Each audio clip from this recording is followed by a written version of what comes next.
This is Kate Baconsale. You're listening to Baconsale. Baconsale, ようこそ。私はあなたのホストです、ジョー。本日は株式会社スタジオジブリのアニメーション映画についてご紹介します。What? You didn't get that, Ken? Yes, I did. Where am I right now? You are in Baconsale. Thank you. That was awesome. Thank you, everybody. Even the inflection as well. I tried, but here's the thing. That's Google Translate and nothing else. So I listened to that on repeat at work while you were probably looking at me. And I was trying to just get the intonation down because that was exactly what I was... I hope that sounded like Japanese to any Japanese speakers out there. I hope someone shuts you down and they're like, do you realize how many swear words you just said? I hope not. But welcome to Baconsale. I'm Joel. I'm Kent. Jacob. Jake. Babe.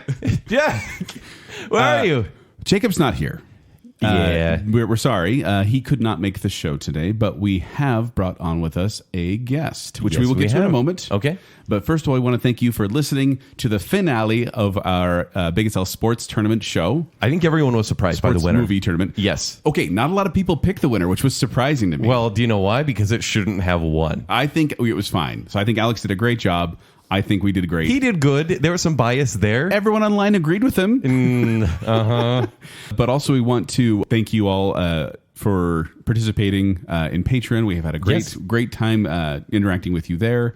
Also, we want to remind you, Kent, do you want to do the reminder? Yeah, absolutely. So we've talked about Grub Pass just a little bit, but now we are leading into something really, really fun and exciting. So we're actually locked in for a meet and greet. Details to come. So just watch Facebook, watch Twitter, and Instagram, because we're going to make sure you guys can get some free food, and you can, well, I'm sure you've met us before, but hang out with us and eat some free food. Free food. And it's going to be near the end of April or early May. We're still trying to get the date hammered down because Jake isn't here. We can't even work out our regular schedule.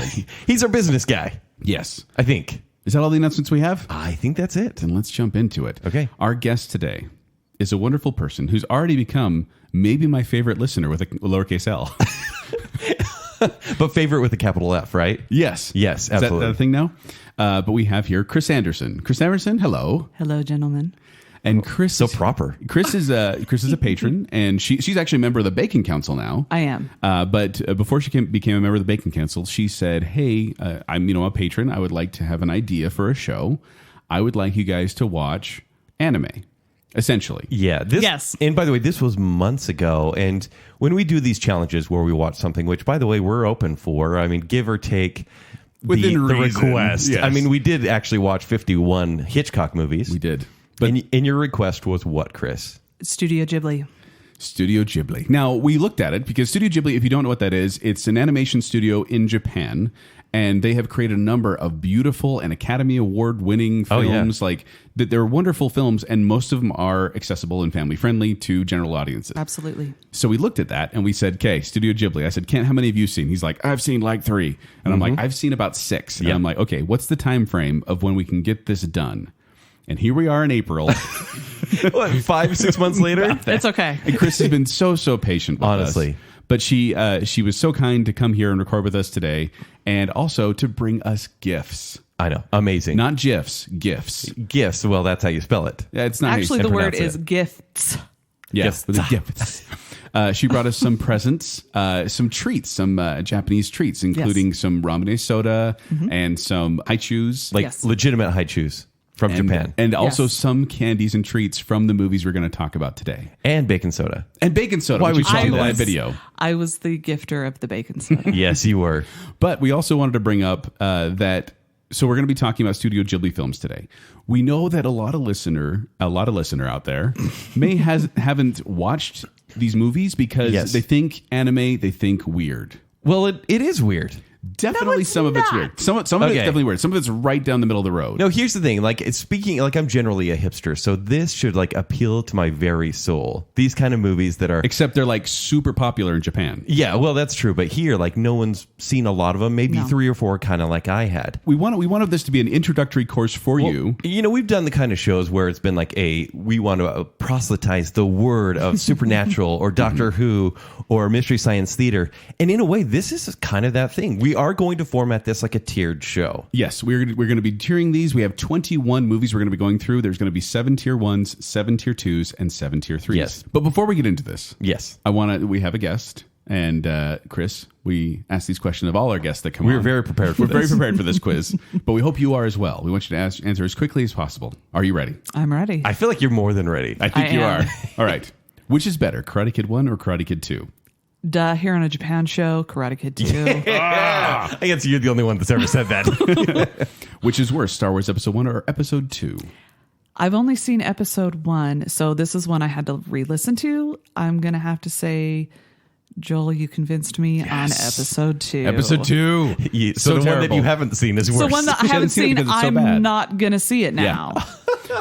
Do you rate movies using stars or letter grades? Letter grades. Okay. Which is more America, Rocky 4 or Independence Day? This is another one I had to listen to. Shocker, I've never seen Independence Day. Really? I know. It's a formative movie. But you back haven't seen in the Episode 2 90s. either, but you still agreed with me? So But this one? and I haven't seen Rocky 4 either, and I'm going to have Oh. to side with Kent on this one. All right. Is Nightmare Before Christmas a Halloween movie or a Christmas movie? It's a Thanksgiving movie. Stop. Right in the Don't be middle? a fence sitter. Right in the middle. You're a fence sitter. I am, because you can watch it at Halloween. You can watch it at Christmas. I watched it like a couple of weeks ago because it was on television. So It's a great movie. Yeah. All right. Buffy or X-Files? this is another one you guys had to convince me on, because I could only go by the movies. I've never watched really any of either shows. It's going to have to be X-Files. Okay. Lord of the Rings or Star Wars? Please Lord tell of me the you've seen Rings. those. Okay, I have. there we go. I have. And Lord of the Rings all the way. Yes. Which is more Christmassy, Die Hard or Lethal Weapon? This is another one you guys had to convince me on. You know, Chris, when we talk about these movies, we kind of assume that everyone's seen I them. know. Well, I'm not into action movies, so Right. I apologize. Alan Rickman sold it for me. Yeah. So it's Yeah. got to be Die Hard. I'll take it. Makes sense. People just don't know. Phantom or Les Mis? It's the one with the better lower voiced female role, which is Eponine. And then finally, Labyrinth or Neverending Story? Labyrinth. Yes! I think I won most of this. I don't know if you did. Well, David Bowie was my first crush. So As Jareth? Seems Yes. a little inappropriate. I I'm just know. going to put that Jennifer up there. Connelly was probably one of mine. I know. Well, it was David Bowie and Carrie Elways from The Princess Bride. Yeah, makes sense. All right, let's jump into Studio Ghibli. And one thing you said before we started recording, which I want to bring up, is that you said, and I completely agree with this, you can get anime in any flavor possible. Absolutely. You can get straight down the road dramas. You can get kids fare. You can get super weird We'll leave it there. stuff for all ages Yes. and maturity levels. Right. So it really isn't something you should be afraid of. And I do feel like Studio Ghibli is especially accessible to American audiences for one reason. For the most part. For the most part. There's some that are definitely bizarre. I would say they're a little more classy and they're a little more thematic than your average Disney cartoon, though. Yes. A little more. That's the thing is like these aren't like most of them aren't kids cartoons. If anything, they're teen and adult cartoons. Even though they're not mostly adult cartoons. PG. Yeah. And then, they're mostly family friendly too. So let's jump into Studio Ghibli. Yeah, so teach me, and Chris, I mean, maybe this is a lot on your shoulders. I know you just watched a documentary about, his name is Hayao Miyazaki. Yes. One of the founders of Studio Ghibli. And that's Ghibli. I always called it Ghibli, but it's Ghibli. Ghibli. And Ghibli. I have mistakenly for the longest time called them all Miyazaki films. Yes. And not until I did this show that I went, oh, there's different directors. Yes. Well, the majority of the Studio Ghibli films are directed by Miyazaki. I think he did 10 of the 21, if I remember Okay. right. Yeah. And then you have Takahara? Takahata. Takahata. Isao Takahata. Isao Takahata. He was the other co-founder of Studio Ghibli. He also directed, I think, maybe 4 or 5 other ones. But most Further in. of them are those two guys. Right. Well, I want to bring this up just kind of in a brief. We can talk about it more when we get to it. But there's actually, so when they first started distributing Ghibli movies, Studio Ghibli movies, they altered them significantly. Yes. For like American release. Yes, for American release. So like, this isn't accessible for American audience. We're going to change it completely, change the names, change the story. Yes. And it ticked them off. It ticked them off so much, in fact, that when Harvey Weinstein was like, but the studio. We don't need to go. We Weinstein don't need to Studios. go into Harvey Weinstein. Yes, But we can because he has sent a weapon. Yeah, well, that's just it. So True. he wanted to do this, and he wanted to take some of the Studio Ghibli things and distribute them into America. And Hayao Miyazaki. Actually, it was just Princess Mononoke. It was. Yes. But he was talking about cuts, and Hayao Miyazaki sent him a katana so a sword, and on the sword it was engraved no cuts. And so since That's then, so awesome. That's been the deal. No cuts. Studio Ghibli released in America is going to be the same as it was when it released in Japan, with the alteration of obviously the dubbing is the only real difference. All right, let's jump into Studio Ghibli. Founded on the 15th of June, 1985, which technically was after one of our films, but 6 of Studio Ghibli's films are among the 10 highest grossing anime films made in Japan. So Okay. Studio Ghibli is like the king of animation in Japan. They've been making films since about mid-80s, and they've made 21 films, and on the 3rd of August 2014, Studio Ghibli temporarily halted production during the retirement of director Hayao Miyazaki. And they haven't... Okay, so they made their last film in 2014. Yes. They have not made a film since then. Even though, is he retired, Chris? I mean, is he coming back? Well, there's talk of him coming back. There's Takahara. a film. Yes. There's well, Takahara. actually, he's dead. Sorry. Wait. Awkward. The other founder. Isao Takahara passed away. Isao Takahara, Actually- Hayao Miyazaki retired, and so Studio Ghibli kind of doesn't know what they're doing. Well, actually, they both kind of retired at the same time. Retired or retired, quotes. See, are we counting Takahara? Was still alive. Okay, so they retired together, and then he died. so it's not like they were doing every movie together. Like, they let other people work on these movies. So why? It was their last movie, 2014. Like, why not allow the studio to continue? They thought that by not having either of these two men making films, they Yeah. didn't think that they were going to be successful. So basically, they thought they'd be Pixar of the last 10 years, maybe. yeah. Well, that's just it. So these two were the driving force. Like, we're talking writing, we're talking animation. Like, they were actually drawing things. They Yeah. were directing. They were doing it all. And so then when they left, I think the studio kind of went, I don't know what we're doing. And so Which is unfortunate because they did actually have several really talented directors, like Hiromasa Yonebayashi. He was the wow. one who did Wait, say that again. Hiromasa Yonebayashi. Uh-huh. Wow. Got it. That's impressive. He was the one who did When Marnie Was There, which was their Their final film. technically Yes. their final film. But Miyazaki has said that he would come out of retirement for another movie. Which is currently in production. Yes, they said that. But the thing is, Miyazaki's 78, I want to say. And this movie, they said, isn't going to come out till 2020 or 2021. There is actually no date. I recently read a news article written, it was on the internet, of course, but usually they kept to a strict schedule. It's like, Right. we're going to have this movie out on this day, and they would push it Yeah. to that day. This Yeah. one, they're like, we're not going to push it, but he wasn't quite ready to give up. Yeah. I think both Miyazaki and George R.R. Martin are sitting on some beach somewhere, just hanging kind of out. drinking some martinis and just like, yeah, we'll finish stuff. Well, 'cause fans, meh. I looked at the dates. I looked at the years, and Studio Ghibli really hasn't taken a break since the mid '80s. They've made a movie every 1 to 2 years, and so to have them not make a movie for 5 years now, yeah. it's very unusual. So here's what I love about the Studio Ghibli movies that are different from most cartoons that we see. Yes. Just the themes in these movies, like they actually purposely stay away from heroes and villains. Very, very complex Yes. characters. Right. Everyone is pretty gray. And I'm even saying, like, there are heroes and people that you root for in a movie, but the antagonists always kind of have a reason to do what they're doing. Which is like real life. It Yeah. really is. And so, like, even people that you hate, you're like, I guess they're not the worst person because this makes sense to them. And so I really like the themes, Yes. although sometimes confusing. And we like it simple here in Yes, America. because we're Yeah. Americans. Yes. Should we get right into it? Let's jump into it Because there's So- a lot of movies to cover, and there's going to be a lot of tangents. Yes. So we'll try we're going to tier each one of these, like we said, tier 1 being the best, tier 3 being the worst. We've limited ourselves to 3. So even there's times when I wanted to give something a tier 1, Yes. but it got bumped out. Or I wanted to give something a tier 2, but it got bumped out. So And don't listen to Joel or I because clearly Chris is the expert here. So listen to her tiering. she is literally And wearing I'm not Totoro really. earrings. I am. And Spirited Away and socks. Spirited Away socks. Ken and I are wearing Baconsale shirts because because we're like promoting show. our brand in the Bacon Cave. Okay, so everyone paying attention. Yeah, we talked a lot about anime and its origins with We're already Studio a half hour Ghibli. into the show. But we do want to explain these movies and just listen and try to imagine the synopses. Maybe go Open watch the mind. trailer and see if these movies would be good for you. Yes, I encourage you to watch the trailers of these because some of them are like will pull you in Right. if the description doesn't.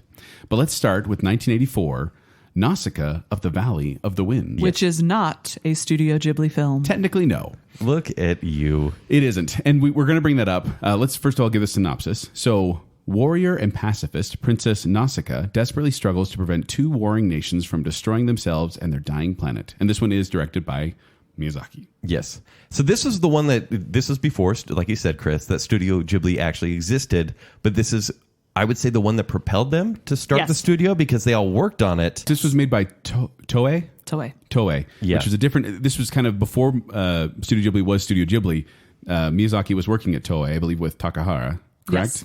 And then they went, hey, this is actually something we can do together. Let's form our own company. Well, actually, it was the company called Tokuma Shoten, which is a publishing company. They also do anime, manga, comics. Yeah. If we want to be specific. So this is like a post-apocalyptic movie, essentially, and it has a female protagonist. And most of these movies do. They do, yeah. And there are these creatures that are just decimating Omus. everything. Yeah. Omus, yes. They're like trilobites, basically. These giant trilobites destroying the Earth. And, this movie is nightmare fuel. It really is. You watch this, and there's like stuff that happens that you're like, that visual is going to be in my head forever. But not, and all within a PG realm. This isn't like disturbing. It's just kind of, it's creepy. It's destruction like as well. Think of like a Secret of Nim kind of style of animation. Yeah, exactly. Which is actually the same years. But the English version, I want to bring up some of the stars that are in English version because it's like a time capsule of who was popular at that time.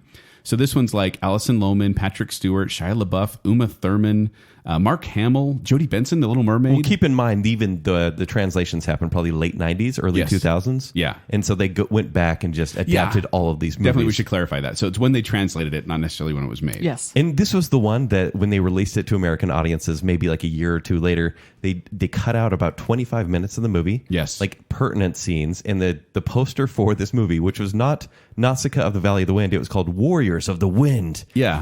And it had a different monster on the front. Different Omu. Yeah. And it had 4 men that were not in the movie at all on the movie poster. And then we have to make this movie Nausicaa flying in the back. You want to like. It looked like a dudes in He-Man there. cartoon, essentially. It looked like it. But see, when it was here in the 80s, that's who they're going to want to attract. They're like, how are we going to attract American audiences? Right. But they cut out like 20 minutes of story and left this thing kind of just in shambles. And then we're surprised that it didn't do well in American theaters. Crazy. So this is the one that got them really ticked off about that. It was definitely a first movie for this studio, and I say that in quote marks. It is released a lot of times in Studio Ghibli collections, which is why we chose to include it in this. Right, and so you could tell what movies kind of drew from this, but the potential of this movie that led into everything else makes this a tier 2 for me. Because I did enjoy it. You can just tell it's a little bit more rough as far as the process goes. I would agree. This is a tier 2 for me as well. Middle of the road, great animation, interesting visuals, and the story was okay. Yeah. And tier 2 all around? Tier 2 all around because that was the only slot I had open because I didn't know that Nausicaa was being. It's included. We agree. Would you have given it a tier 2? I mean, Yes. okay, because this is one that's fine. It does feel a little messy in the story. And it's fairly dated because it is older, and no matter how much restoration you do on it, it's still going to have. Well, and they're trying to cram like a whole big serialized manga. All right, so the next movie, yes, from 1986 is Castle in the Sky. A young boy and a girl with a magical crystal must race against pirates and foreign agents in a search for a legendary floating castle. Can I provide my little short IMDb? Yeah, of course. Yeah. Mine is 2 steampunk kids take on sky pirates and the military to discover the mysteries behind mythical floating city of Laputa. That's great. That's actually much better than that. Can I just read from the IMDb? That's a good description. It really is. Some of these I Steampunk, have actually. Sky Pirates, yes. I have actually rewritten some of those. Plot Anytime you want to jump in synopses. and give those, that's fine because a lot of these are dry. Yeah, and I know. Some of the American cast, American voice cast was like Anna Paquin, James Vanderbeek, Mark Hamill.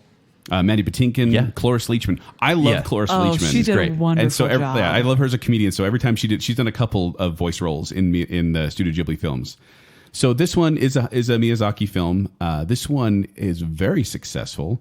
Made $15.5 million. So this is the first Studio Ghibli film, and it was a success. This kind of cemented Studio Ghibli as like a powerhouse. But this is one that I feel like this one was so bizarre, but like an acceptable kind of bizarre. I agree. Castle in the Sky has influenced a lot of other things too. Like people have said that it influenced Disney and Pixar with movies such as Atlantis, The Lost Empire. They said it influenced parts of WALL-E and even Up, all kind of like tie back to something from Castle in the Sky. And there's actually a theory about this movie that Dola the Pirate Queen, she's actually Voiced by Cloris Leachman. Yes, she is actually Pippi Longstocking. So does Miyazaki's take on Pippi Longstocking. He's loved Pippi for years. And he actually wanted to make Pippi Longstocking the strongest girl in the world. And his concept art for that movie that he wanted to make looks just like Dola and is actually in Dola's living space. Well, unfortunately, they couldn't get any rights to do a Pippi Longstocking. But yeah, she has the red hair that goes up and everything. She does. Yeah. Well, okay, so here's the other thing we talked about. I don't know if we talked about this on the air or not, but we talked about how Hayao Miyazaki, we talked about how he had his female protagonist, but that he did Anne of Green Gables, an anime version of Anne of Green Gables before they ever did Studio Ghibli. Yeah. Which I think it's funny that so many of these prominent female characters have resonated with him. Well, and in the documentary, they mention how on earth is it possible for a 70-plus-year-old man to understand the heart of a young girl so well? And he does it. He nails it. That's what they said about Woody Allen too. What? Joel, family friendly. Pull back. That's probably the worst thing you've ever said. I know, but I had to. Am I going to have to be the master of the family friendly? Yes, honestly. He's lost it. He's lost all privileges. But I give this movie a tier 2. A tier 2? Yeah, I enjoyed it. It's slightly forgettable elements, but I would like to maybe revisit it at some point. I'm going to give this one a tier 1. Okay. Because this one, maybe it was Cloris Leachman as the Sky Pirate. Maybe it was the whole, her just falling with the rock, holding her up. I love that visual. Yeah. There was a lot of things in here that I thought, there's the bizarre storyline with the surreal characters. I enjoyed it. The Sky Pirates were fun. It's got a steampunk element and magic. I really enjoyed it. This is a tier 1 for me. Nice. Chris? It's a tier 2 for me. All right. That's fine. We're going to have differences of opinion. Fine. It's okay. But I love it anyway. And I have to say, many of these movies, even if they're tier 3, compared to some of the other animation that's out there, they are all tier 1. Joel, we'll get there. There's some tier 3s that deserve to be tier 3s. Yes, there are a few. But I would say that the majority of tier 2s and tier 3s would actually be, in any comparison to other stuff, would be tier 1s. Yeah. Okay. All right, we got to get through these a little quicker. Let's go with another fun one. Grave of the Fireflies, 1988. Stop that right now. Grave of the Fireflies. A young boy and his little sister struggled to survive in Japan during World War II. And that does not even sell it enough. Okay, do you want to hear my... Yes. Please do. Okay, now, I'm stealing this from my friend Taz Hinkle. So What's up, Taz? I doubt they're listening, but... He better listen after this. But the description I got, because... actually they were the ones who lent me the DVD to check it out, is a movie about 2 kids slowly starving to death during World War II. It's true. My heart just literally sunk as you said that. This is a little boy taking care of his little sister, and it is so harrowing, and he's just trying to get some food for her, and it's just... And I mistakenly thought that this was... They survived the bombing of Hiroshima or Nagasaki. No, it's not that. Fire bombings. It's the fire Kobe. bombings, and so it's something. It's a little different, but it's still this boy just has to take care of his sister, and he doesn't know what he's doing, and he's trying his best to be positive, and it is heartbreaking. Have you guys seen the post about the actual poster of this movie? Because the poster of this movie is the 2 kids, and they're sitting there, and there's fireflies dancing around them. Well, it makes it look like it's so sweet. But here's the thing. Someone lightened the poster, and there is a bomber in the background, and those are not fireflies; they are bombs. I've not seen that. Oh, it's awful. Yes, I mean, my heart breaks horrible. for this movie. This is one that Joel told me to watch in like 2014, 2015. He's like, "Hey, you like anime?" I'm like, "Nah, not really. I don't like cartoons." Hey, you like crying? And he goes, "Maybe you should watch this because it's deeper." He knows I'm kind of I like the darker matter, essentially. And he's like, "But watch this." I'm like, "Okay." And I watched it, and I was like, I came back the next weekend. What did you do? Well, and why did you do that to me? And one of my notes as I was making with all of these is, Roger Ebert absolutely loved this movie. Yes, and then this is I the have a greatest of all note that time. says Kent Dunn hated it because you had referred to it in a previous episode. You guys kind of touched on Grave of the Fireflies, and you said it was kind of sappy, and they're using a child to pull on your heartstrings. I don't agree with my own statement then, because so never mind. No, it is a extremely well made movie. It is so touching. It is nearly unforgettable, so much that you don't ever want to watch it again. And that is actually what happened. Is I watched it the once. It ripped my heart out like the second Indiana Jones movie where the dude, just think of Santa holding my heart in his hand and just crushing it. Yeah. But I was so grateful to have watched it because we only know the stories of World War II from our shores. Right. We never really get to see what it was like for the Japanese. And actually, we always hear that the kamikaze pilots all wanted to die for their country and for their emperor. And everything that they'd sacrificed, they did it willingly. And actually in this, you see how heartless people had to become to even just survive day to day. Yeah. Well, And that there are letters proving that some of these kamikaze pilots are like, I do not want to die for my country. I don't want to do this. but if they didn't, But I have to. yeah, Right. Well, and that's the thing about this movie is I feel like it adds humanity to war. Absolutely. Where you hear this point of view of, what happened, and then you see this other point of view, but it's just putting, and this goes for both sides, it puts real people in there. Now, Miyazaki has said a number of times this is not an anti-war Actually, movie. this was an Isao Takahata film. Well, yeah, but I mean, Miyazaki said that this is not an anti-war movie. Takahata Did he say that said too? it. Yes. Oh, did they say it? Oh, yeah. I don't know. I have notes here. Notes. Wikipedia guys, But you have to be people careful. keep calling it an anti-war film, and it's not an anti-war film. It's just showing people in war. And it's hard to watch. I've said this before on the show, but I watched this in college. They didn't prepare us at all. They're like, hey, we're going to watch some Japanese animated movie. And I'm like, cool, whatever. Dragon Ball, awesome. Yeah. And then it got to the end, and it went to credits, and then the room just went dark, and all I heard was just... Yeah. Everyone in the room was just sniffing. We were all destroyed. And I watched it again. I did decide to watch it again for this show. Me too. You guys are brave because Yeah. I refuse. We both waited till hard. the end to watch this one. It was hard to watch, but it was less hard knowing what was going to happen. Yeah. So, So- with that happy note, tier 1. It's a tier 1 movie. This one was hard because it's a tier 1 message, but it's tier 3. What? Like I said, I know it sounds heartless. Why do you hate? Why do you Somebody hate dropped a Setsuko? bomb there. Jeez. Setsuko. I know. Sita. Well, and just everything about it just was so heartbreaking that I just It's understandable. Wow. It's hard Dare to be watch. the villain, Chris. had to see my horns. I'm giving this a tier 1 as well. Yeah. Well, and like I said, it was so hard because it's a tier 1, but a tier 3. No, I get for that me. though. I get that. It's a hard movie to watch, but this one has stuck with me for years. I've never forgotten it. So wow. Okay. So that movie was actually a part of a double feature because it helped get another movie made that the original pitch was thrown out. And I feel like these two were the perfect double feature because one crushes you and one kind of brings you It's back. such an odd pairing. And the next movie that came out the exact same time is My Neighbor Totoro, and this is 1988. When two girls have moved to the country to be near their ailing mother, they have adventures with the wondrous forest spirits who live nearby. So here's the thing. Anime, I've always kind of struggled with it, and Totoro is definitely one that I watched way back in the day. It was my first ever Miyazaki movie, or Studio Ghibli movie, Yes. although it is Miyazaki. It is as well, Miyazaki right? directed this one, yes. But it's this thing, like, I feel like a pervo when I watch anime. No. Like, but this movie is about a cat bus. No. But it's not about just the cat. You don't want to know where my mind just went, though. Oh, family friendly. Like, this is one of those when I was a teen. I was probably 16, 17. I was like, My Neighbor Totoro with a big fuzzy cat. Like, what could go wrong? It's a giant fuzzy cat. In fact, this is the logo for Studio Ghibli. Yes. Like they have It is Totoro. their mascot. I mean, And- you find Which you it's find weird. Totoros Why did everywhere. Why didn't they pick Setsuto as their mascot? Yeah. Even having, I know. Even having watched this movie back in the day, I said, well, I'm good. I don't really need to explore that genre very much. Like it was quite delightful at No, the but time. Totoro, he's as popular as Winnie the Pooh is here. Yes. Like that's like the big thing. Like all the kids love Totoro, big fuzzy Yes. Totoro, and they have the cat bus. I sent you the picture of the real cat bus. Absolutely. Too. And also, so some of the American cast is like Dakota Fanning and Elle Fanning were the Yes. two Yes. sisters in this And movie. which was advantageous for when they were redubbing the lines because then you had that sisterly dynamic. Yes. In So essentially, like Totoro is kind of like like a messenger of sorts. Like you can't really see him. He doesn't near talk. fantastical because it seems like a sick kids can see Totoro, and that's pretty much it. Totoro is the god of death.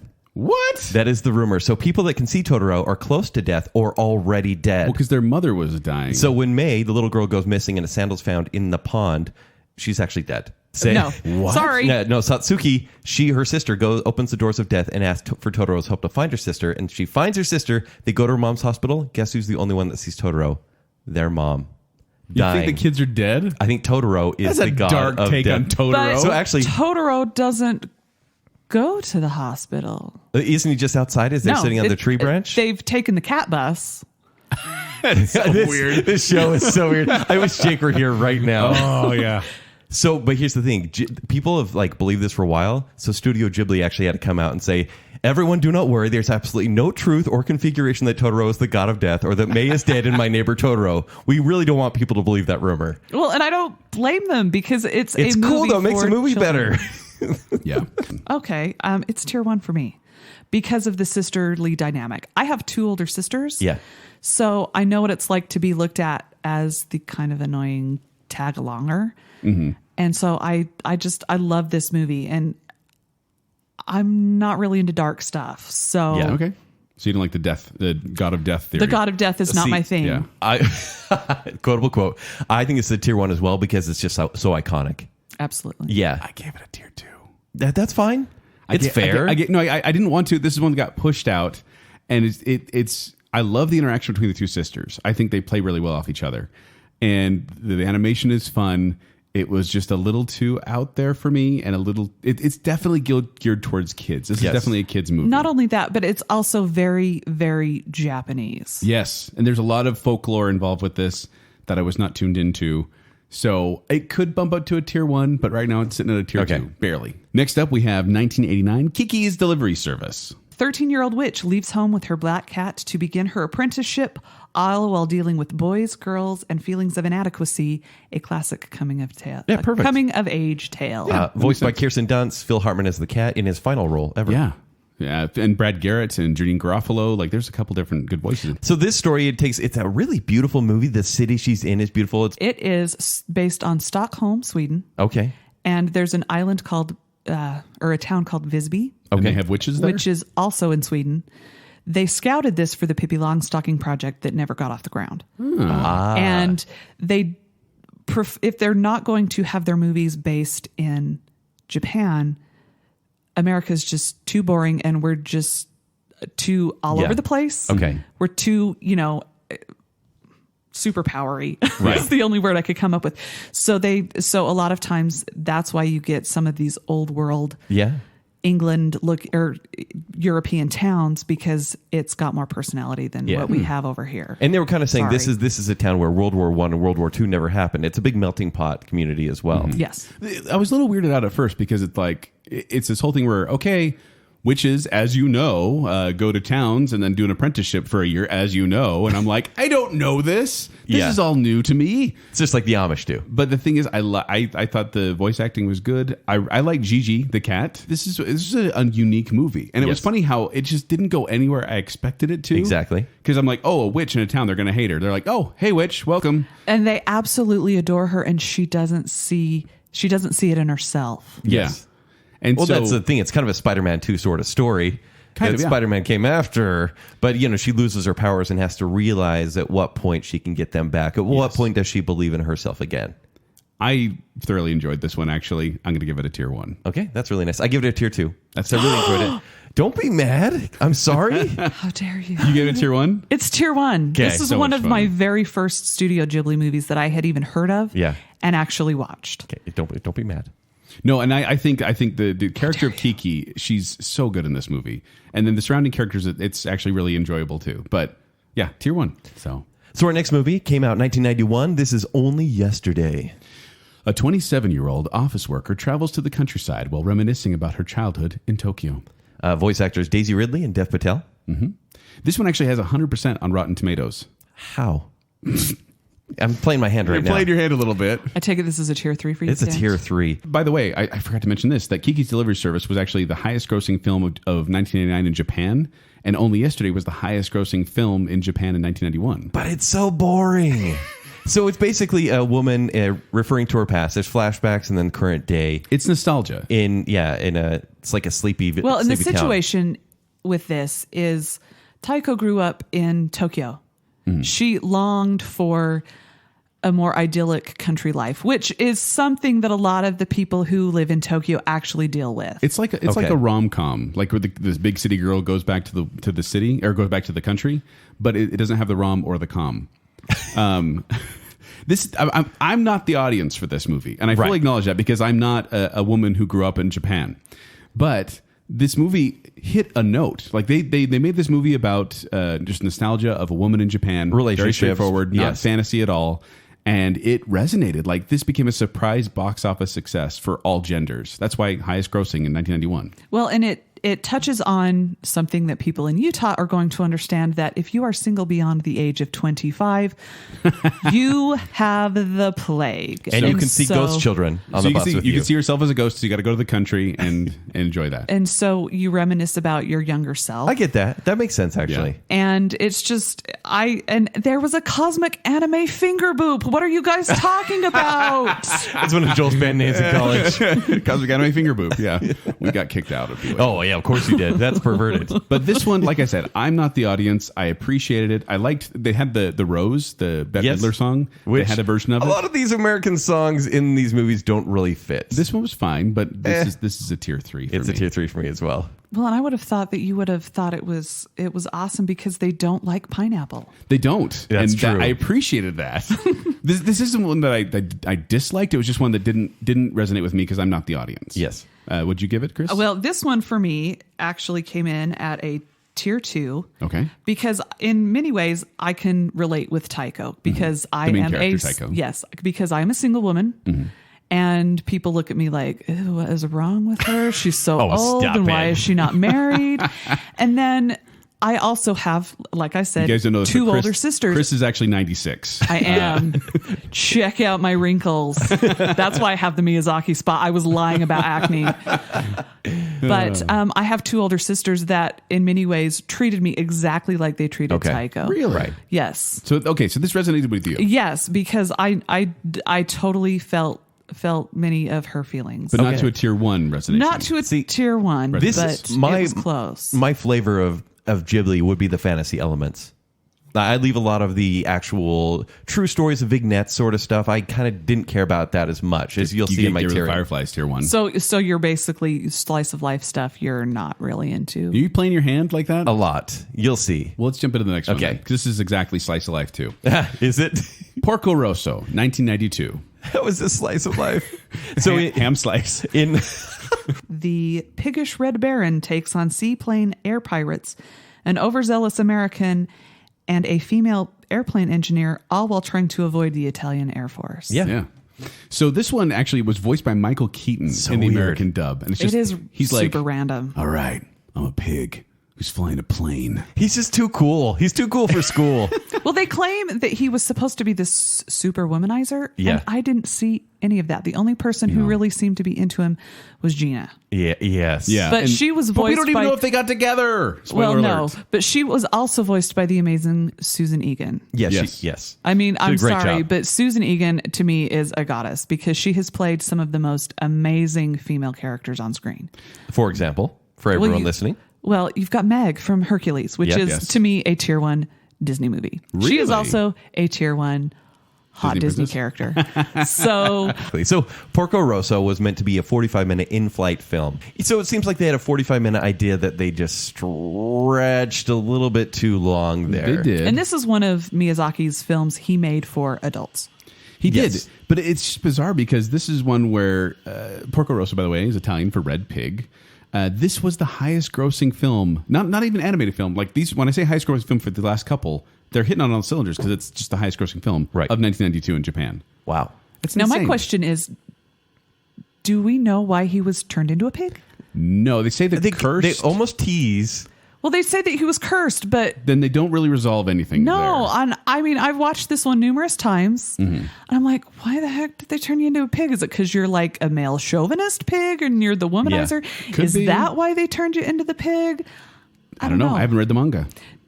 But there was one thing that I did notice, and it does appear in a later Miyazaki film. Okay. Which to me, I'm calling it the Death Contrail. Oh. Of where all of the airplanes you see. That's a great moment. He's talking about seeing his friends. Yeah.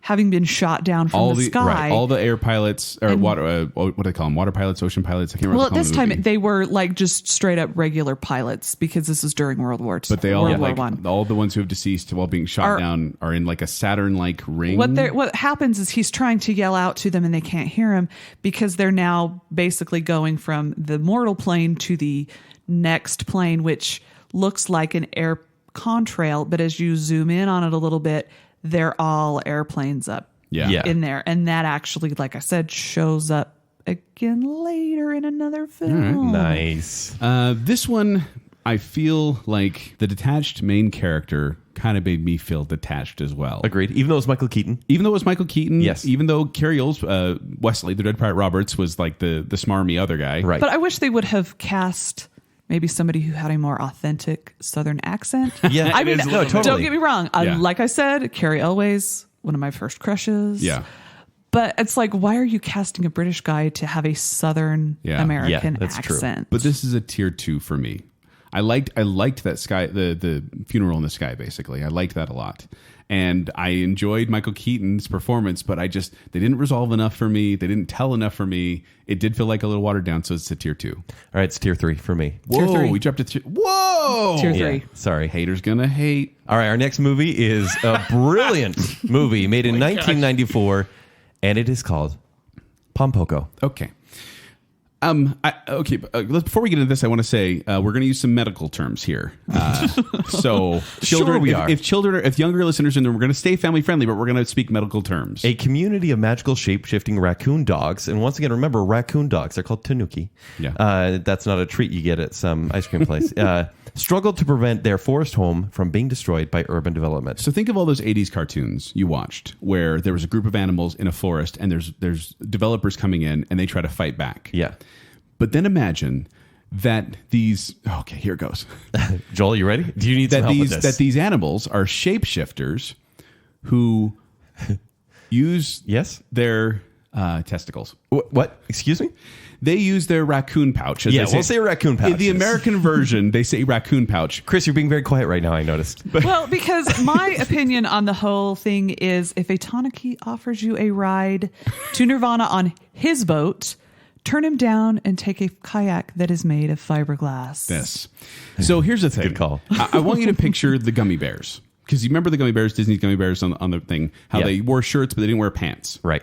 That's what these are like, but there are very prominent body parts while they're standing there. You say that. I mean, you see what's happening there. You see their pouches. Yes, the raccoon Well, and pouches. you see their pouches. But you don't see their pouches until later. No, but so the pouches are just there like normal. They're there the whole time. Sure. But they're just normal anatomical ones. But then, like I said, they're shapeshifters. So then when they will use these pouches in their shapeshifting and as weapons. At one point, they are doing basically a dive bomb attack on many soldiers coming in. Yes. And they are basically using their giant maces.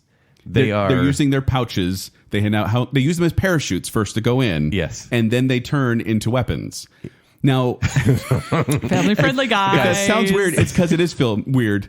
There's also another part. Once I'm going to use a medical term, and I say this because I was watching the English dub, but I had the subtitles on there as well. And there's one where they say this sensei is saying, "Okay, I want all the girls to leave. I'm going to teach the males something." And he has them all sit on this big red rug, and he says, "Hey, you know you can shapeshift? Let me teach you how. And you can use your testicles."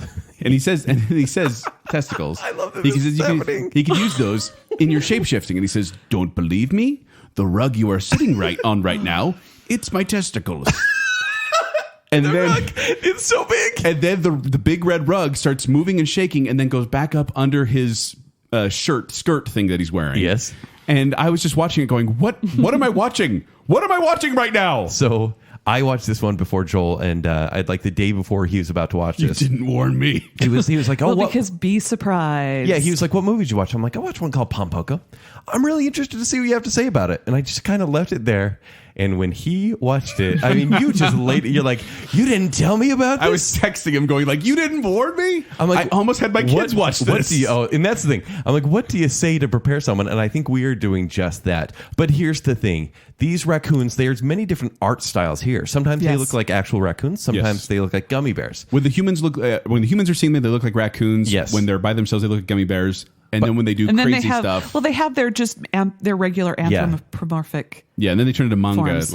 But the thing is, and when they're super, super kooky, that's when they're in that super kooky look. But the adventures these guys go on, and it's kind of like a little Animal Farm-ish, where they really want to defend the forest from people coming in to develop. And there is this huge, basically, I would say this horrific parade where they transform into monsters and terrorize the town. And it is such an awesome scene. I love it. It is monster so much parade. fun to watch. Also, we haven't mentioned Jonathan Taylor Thomas, Clancy Brown, J.K. Simmons. JTT. Yes. And I imagine these Clancy Brown, J.K. Simmons, Jonathan Taylor Thomas being like, wait, you want me to read what? Right. We're doing what? And this was the highest grossing film in 1994 in Japan. This is Pompoko. This is one of those movies where I think they were like, do we add this in a movie? Because kids are going to watch this. They're like, it's traditional. It is Tanuki. Tanuki are. Tanuki. I mean, it's a part. It's part of them. Folklore. In their paintings and the sculptures, they have very prominent pouches. And I will say, I'm just saying this: the Tanuki, not just their pouches, but the Tanuki and that folklore is stitched into Japanese culture. wow. Yes. So, Now- Chris, do you have more to say, Joel? No, I'm ready to hear it. So, Chris, you go first. Oh, on you're this going to one. have me tier this one? Okay, Yeah. be surprised. It's a tier 1. Wow. Because I love it for its traditionalness. It's Yeah. very traditional. Okay, And I Joel? love it for the music because it's very traditional. Yeah. Explaining this movie is a tier 1. Watching this movie is a tier 3. So it's a tier 3. I was miserable. I was entertained, but then I was like, it was so quirky and kooky and weird. And like it was almost like winking at the camera about how funny it was supposed to be. And it was off-putting to me. And so I ended up giving it a tier 3. I'm going to have to give it a tier 1. No! I'm so sorry. You don't finger boop on Pompoko. Tanuki Pompoko's pouches. a tier 3. Here's the thing, Joel. I agree with you. I am like, that was bonkers what I just saw. But of all these movies, and a lot of them kind of meld together, which is kind of a problem when you watch them so closely together. This is one that I will never, ever forget. You guys both just gave Eco-Terrorists a tier 1. And here's the thing. This is a sad movie. These raccoons, they die. No, they shapeshift into humans and then live happy Some lives. do, but there are some that can't. And then again, some take the Nirvana boat. Yeah. But Yeah. Joel, I will never forget about this movie. In fact, I would watch this again for kicks, just to be like, you've got to can't. watch this Oh, with I've me. watched it so many It times. was so, I love it. Like there were parts when they're talking about killing people, about killing humans, and then Yeah. they kind of joke like, but they made such good food. And I'm like, oh my gosh. Next we have 1995, Whisper of the Heart. A love story between a girl who loves reading books and a boy who has previously checked out all of the library books she chooses. He's doing that to get her attention. And this was the first one that wasn't directed by Miyazaki or Takahata. Voiced by Brittany Snow, Ashley Tisdale, and Carrie Elwes. As much as I love this show, it's a very This show Baconsale or this show Whisper of the Heart? Thank you, Chris. both. Come on. Sure. Okay, Whisper of the Heart. It's very chick flickish that Very. you watch it and you're seeing this. I love you and I love you and I love you. And you're my it's- sister. Wait, what? No, not Wrong yet. movie. No, yeah, that's the wrong one. Oh wait, yeah. Well, sorry, I get those two mixed up. Yeah. And it's very This one she hates him and he's a violin player. yes. Yeah. And it just is not very realistic. And so But as it's you're got country 30-something. roads. Oh, yeah. That's so Why weird. couldn't they have Country played the John Denver Take me version? home. And not the Olivia Newton-John one? It was so bizarre. Tier 3. I'm going to give this a tier 3 as well, even though this was the highest grossing film in Japan in 1995. You're so mad about that? Are you keeping track? Like Studio Ghibli has They're all the highest killing it. grossing. Okay, here's the first shocker. It's a tier 2. Okay. Because I'm a chick. Yeah, it definitely is. Wait, what? Shock, I know. I did have a very proud parent moment in this movie when we were watching it, where one of my kids says, "Hey, that voice, that sounds like Candace on Phineas and Ferb." And I'm like, "It is Candace on That's Phineas awesome. and Ferb." I was so proud of them. But yeah, this one, I think the only good thing to come out of this movie was the spinoff, which we'll talk about here in a bit. Okay. Okay. So our next movie is from 1997, Princess Mononoke. Which is my official one favorite to say. Princess Mononoke. Actually, Mononoke-san. Mononoke Hime. Not Sure. according to the Wikipedia. All right, you elitist. Go. Okay. A young prince in ancient Japan is cursed by a demonic boar spirit and must travel afar to ask the forest spirit to cure him. Easier said than done. Yes. Yeah. And this one has PG-13, by the way. PG-13, a It's little their more first violent. one. It's a little more dark. violent. Billy Crudup, Claire Danes, Minnie Driver, Billy Bob Thornton, Gillian Anderson. This is a The big cast cast. is phenomenal. Mini Driver is Yeah. amazing. Yes. Yeah. So this one is one that creeps me out a little bit because the Kodama. I love them. They're so cute. These little guys come out of the woods. The shaky heads? Yeah, they're little white figures, and they have heads that kind of twist and rattle. And they have little black eyes, and they rattle their heads. And I'm like, it's nightmare fuel. It creeps me out a little bit. This is the second Ghibli movie that I actually saw. And I saw this one in the theater. It only played about 150 theaters here in the States. Yeah, it didn't have and it was very playing up in large. Ogden. And I was like, that looks really intense. And so I went and saw this one in a really terrible theater back in the day that was on Riverdale Road. And I was like, I think I like anime now. Like I had finally reached a point. You went to the Cinedome and liked anime? Yeah, I had reached a point where I was like, I think I'm into that. Not that I really delved into any other of these movies afterwards, but I was so down with this because this is a legitimately cool and introspective movie. And this is one that actually did turn a lot of people on to anime. Yeah, I could totally see why. So, Kent, what are you giving it? It's a tier 1. This is the top of the top tier 1 for me. For obvious reasons, I like darker content, and this one goes super dark. It's scary.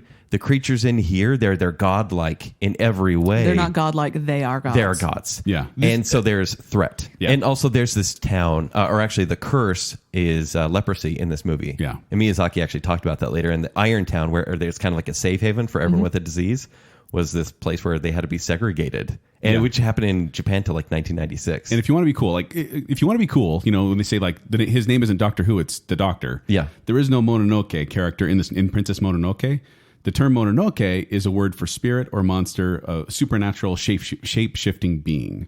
So now you know that. Now you can throw that out at parties and be cool. Yeah, cool. Chris, the thing that I was just going to say that I this one is a tough one for me, but the thing that I liked about it is that Iron Town, even though it was the place that all of the lepers were at, she freed people who were trapped in sexual slavery. Yeah. And human trafficking. And she freed these women, and the women were running the town. Oh, yeah. They were awesome. I mean, as we've already discussed, that Studio Ghibli is very women power, women centric, which I love. Yes. But that's the thing is, it's not like in your face, though. It's just like they happen to be the person in charge, and it's just the way it is. Yes. That's how you do it, honestly. Yeah, because there's no like call of like, oh, you're just a woman. You can't do this. Yes, I can. Women power. There's not that.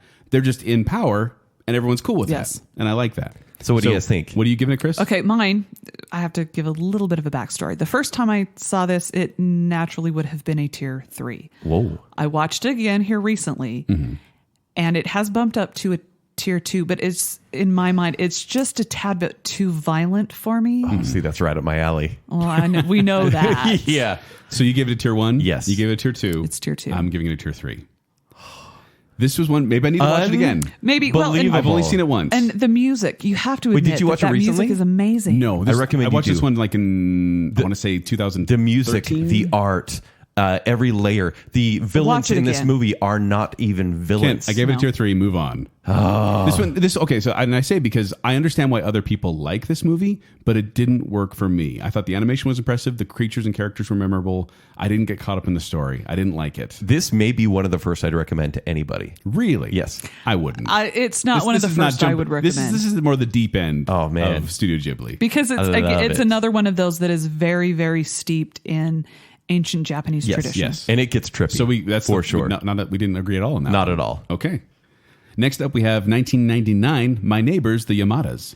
The life and misadventures of a family in contemporary Japan. Which is kind of a terrible synopsis. Yeah, it's a comic strip. I don't know Stretched if out you to 2 want to hear hours. mine. No, please do. Is it Mine family is friendly? Oh, of course it's family friendly. Doris Day taught us, que sera, sera. So do the Yamadas. They do. Because that's really all that it's about. Oh, it was based on a yonkoma. Yeah, it's like it's a comic strip, in film. Like honestly, if you took That's because it was based on a comic strip. If you took For Better For Worse or Pickles or I don't want to say Family Circus because Family Circus is terrible. It is literally Family Circus. No, it's not Family Circus. No. This is For Better For Worse. Imagine Family Circus done in 2-minute segments that are unrelated to each other and put in a 2-hour block. It's a series of vignettes. It's not even one story. It's like you see this little. They put up a title card and then they'll show a story. Put up a title card, show a story. And I'll say this: like it's clever. You like the family. It's fun.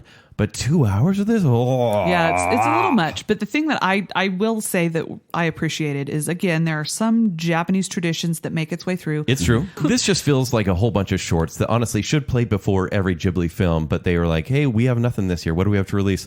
I have like 2 hours of this combined. It's a tier 1? It's a tier 3. Actually, okay. I give it a tier 2. Okay. It's a tier 3 for me, but let me just give you a little background. I have more background. We gotta agree on a tier 1 one of these times. Sorry. But the background on this is, okay, the art style is actually in the same art style of the manga that it was based on. Yes. So that's why it has kind of that mostly weird, basic at times, trippy, weird look, is because that's how the initial artist drew it. So it's not an original Ghibli idea. It was from a manga by somebody else. Then Toshio Suzuki was reading it and thought, hey, this is kind of fun. Let's just do a short. He introduced it to Takahata. He, I guess, checked it out and really liked it and decided to make an entirely long movie. We've got millions of dollars. Make it. You don't tell Isao Takahata no. Okay. So yeah, we didn't agree on that one. We just did. But it's You guys both give it a tier 3. Yeah. I thought it was fine. But I do agree. Small portions. Please. All right. Next up, 2001, Spirited Away.